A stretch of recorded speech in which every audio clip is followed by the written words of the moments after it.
にちは。 YouTube 鍼灸院です。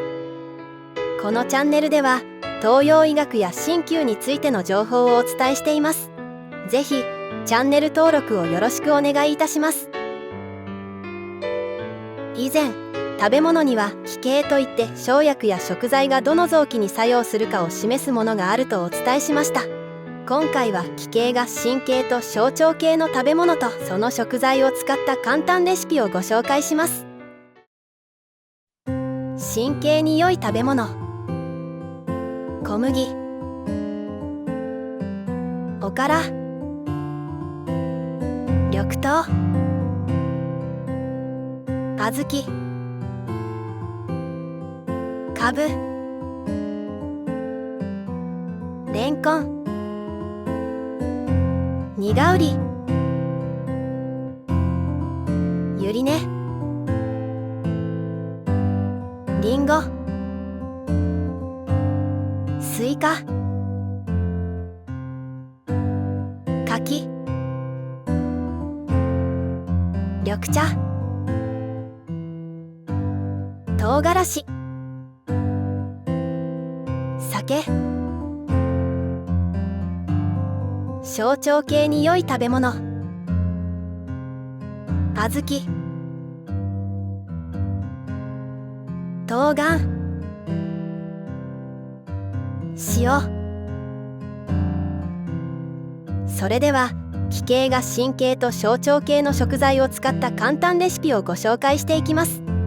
ここからは映像と音楽でお楽しみください。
いかがでしたか？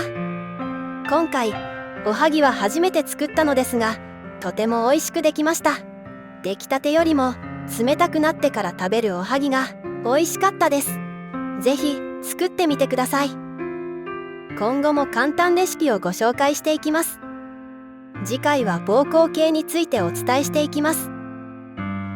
もしよければチャンネル登録と高評価をよろしくお願いいたします。ご視聴ありがとうございました。